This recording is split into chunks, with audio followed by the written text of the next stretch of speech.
নমস্কাৰ বন্ধু বান্ধৱীসকল, মই গীতাঞ্জলি ডেকা আপোনালোক সকলোকে পুনৰবাৰ স্বাগতম জনাইছোঁ মোৰ অন্য এক নতুন ভ্লগলৈ। আশা কৰোঁ সকলো কুশলে আছে। বহুদিন একো ভ্লগ দিয়া হোৱাই নাই, ভাবিলোঁ আজি এটা দি দিওঁ। আজি মই বনাম স্পাইৰেল পটেটো। সোৱাদটোতো স্পাইৰেল পটেটোৰ নিচিনা নহ'ব, কিন্তু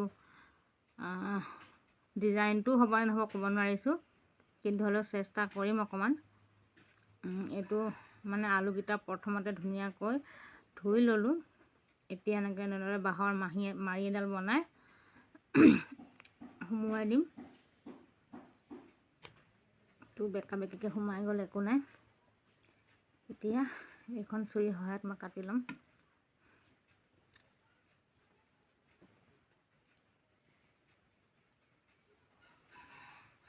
কাটিবলৈ কিন্তু অকণমান কষ্ট হয় বাৰু দেই। মেচিনটো হোৱা হ'লেতো কথাই নাছিলে।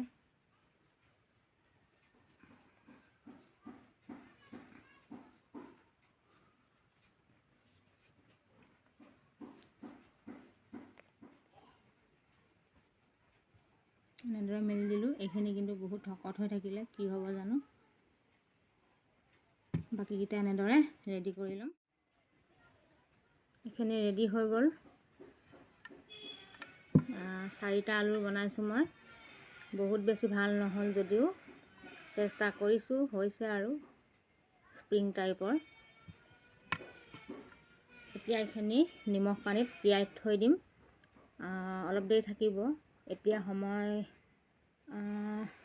2:45 হ'ল।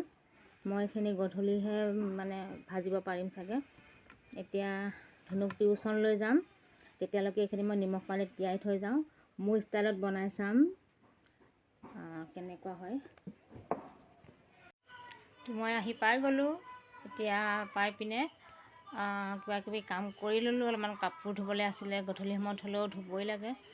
আজি বাবু ধুনুৰ কাপোৰকেইটা ধুই থৈ ল'লোঁ, যিখিনি স্কুল যায়, স্কুলৰ ইউনিফৰ্ম সেইখিনি এতিয়া আহি পিনে ধুলোঁ। তাৰপিছত আকৌ এতিয়া যাওঁ সেই বস্তুটো বনাবলৈ, যিটো বস্তু ৰেডি কৰি থৈ গৈছিলোঁ, মানে স্পাইৰেল পটেটো। তেনেহ'লে ব'লকচোন মোৰ লগত পাকঘৰলৈ যাওঁ। এনেদৰে মই তিয়াই থৈ গৈছিলোঁ নিমখ পানীত। এইখিনি উলিয়াই আনিম। এইখিনি বেচন মই সানি লৈছোঁ।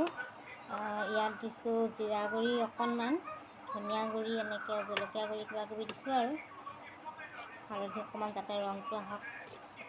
যিবিলাক মছলা লাগে সেইবিলাকতো মোৰ ওচৰত নাই। মই আজি ভাবিছোঁ মোৰ ষ্টাইলত বনাওঁ। এতিয়া এনেদৰে ইয়াত সোমোৱাই দিম।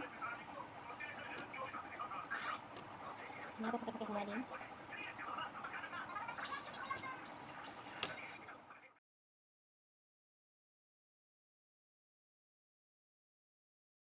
ফাইনেলি হৈ গ'ল মোৰ স্পাইৰেল পটেটো।